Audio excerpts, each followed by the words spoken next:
तर मित्रांनो, जेव्हा आपण नाशिकला येतो तेव्हा आपल्या डोक्यात काय एकदम प्रश्न असतो का आपण रामकुंडावर आल्यानंतर आपल्याला दुतोंड्या मारुती दिसतो. या दुतोंड्या मारुतीचा इतिहास आहे ना, आज मी तुम्हाला सांगणार आहे. आपल्याला त्या ज्या आजी आहेत त्या आजी आपल्याला त्या दुतोंड्या मारुतीचा आपल्याला इतिहास समजून सांगणार आहे. चला त्यांच्याकडूनच जाणून घेऊया. नमस्कार आजी. नमस्कार. नमस्कार. तर आम्हाला हे दुतोंड्या मारुतीचा इतिहास काय तो सांगा ना. काय सांगू बाळा, तो मारवती आहे, तो मारवतीच आहे. हा. पण पूर्व आणि पश्चिम याचा जो असा इतिहास आहे हा. तर तो घडल्या गेलाय.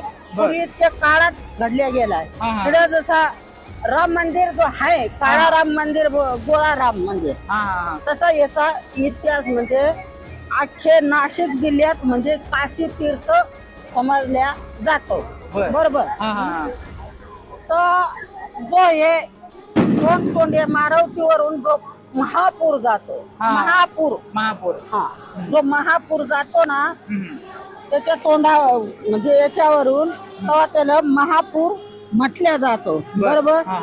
खाली जो नारू शंकराचा मंदिर जो आहे तर त्या नारू शंकराच्या मंदिराला घंटा जो आहे त्या घंटेला पाणी पोचला म्हणजे त्याच्यावरून गेला तर त्याला महापूर इथला म्हटल्या जातो.